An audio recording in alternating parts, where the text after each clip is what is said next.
Hello, আসসালামু আলাইকুম। কেমন আছেন সবাই? আলহামদুলিল্লাহ, আমি অনেক ভালো আছি। তো আজ শুক্রবার, জুম্মা মুবারক। তো আজকে শবে বরাত, তারপর হচ্ছে বিশেষ 14 ফেব্রুয়ারি ভালোবাসা দিবস।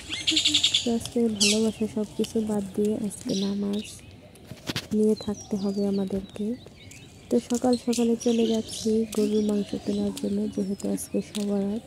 তো রুটি, হালুয়া, গরুর মাংস রান্না করব। তো শীতের সকালে চারপাশে দেখেন কি সুন্দর কুয়াশা পড়েছে, তারপরে মিষ্টি মিষ্টি রোদ উঠেছে, আর কি পরিমাণ কুয়াশা পড়েছে দেখেন। তো একাই চলে যাচ্ছি গরুর মাংস কেনার জন্য। তো আমাদের বাড়ি থেকে একটু দূরে বাজার, তো সেখানেই যাচ্ছি একা একা হেঁটে। তো আপনাদের সাথে একটু শেয়ার করতেছি যে দেখেন আমাদের চারপাশে গ্রামে কিরকম সুন্দর পরিবেশ। তো বলতে বলতে আমি কিন্তু চলে এসেছি বাজারে গরুর মাংস কেনার জন্য। তো একদম দেখেন টাটকা গরুর মাংস, অনেক লোকজন দাঁড়িয়ে আছে মাংস কেনার জন্য। তো আমিও মাংস কিনবো।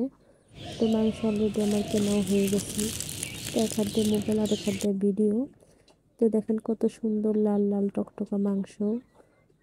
তো আজকের ভিডিও কিরকম লাগলো অবশ্যই কমেন্ট করে জানাবেন। তো একদম টাটকা মাংস, গরুর মাংস রান্না করলে খুবই ভালো লাগবে।